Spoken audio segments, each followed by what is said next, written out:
In the early 20th century, a Tibetan monk named Gendun Chophel took his vows, mastered the art of scholastic debate, and then began tearing down the walls of his own institution. His intellect was so defiant that his own teachers labeled him a madman.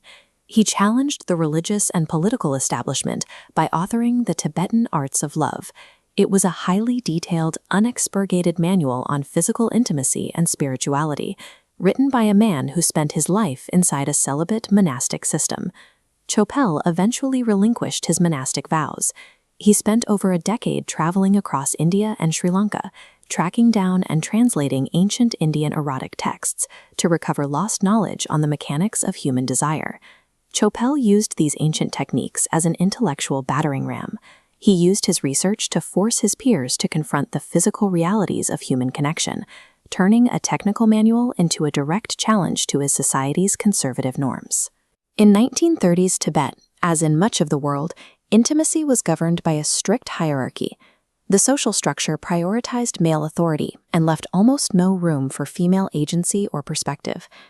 The prevailing approach to intimacy was a clumsy, rushed act, Chophel compared to a dog gulping down lungs.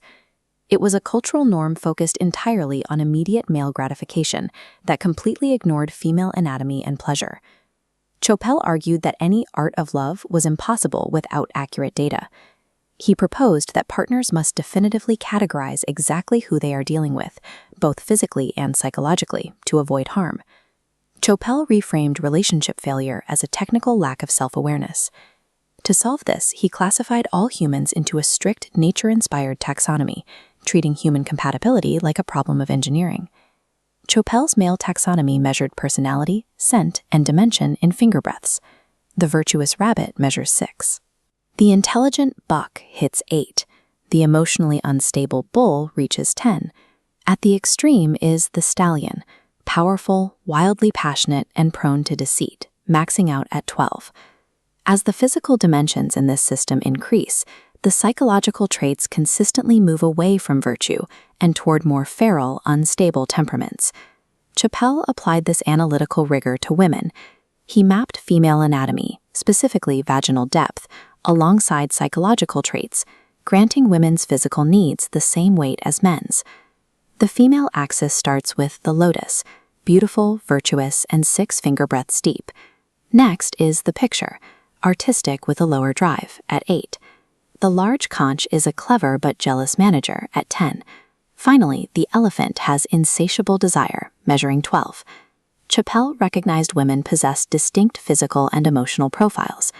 Using the exact same metrics for both genders, he removed the guesswork from physical interactions. Partners cross-referenced archetypes on this compatibility matrix.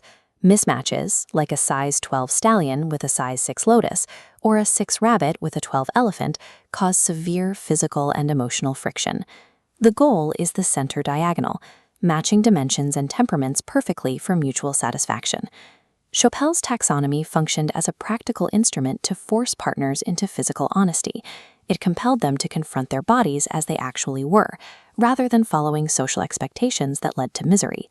By recording female capacity with the same meticulous detail as men, Chophel established a data-backed parity between the sexes. He asserted that a woman's physical experience was a variable that could be measured and must be respected. Chophel openly criticized the laws of his era that punished women for adultery while ignoring the same behavior in men. He argued that women often suffered because they were treated as articles of property, rather than individuals with their own biological needs. He used this logic to redefine consent. Chophel wrote that if a man forces himself on a woman against her wish, or without considering her specific archetype and arousal, the act is a massive sin against nature. This technical manual functioned as a manifesto for female agency.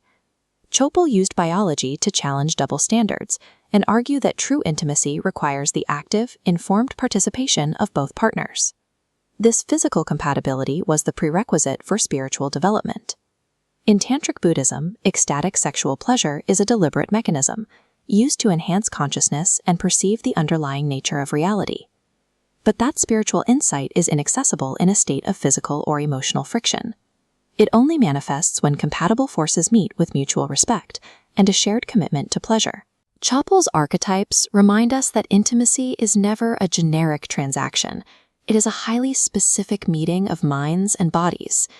To achieve true connection, the Madman scholar suggests, we start with a simple, brutal honesty.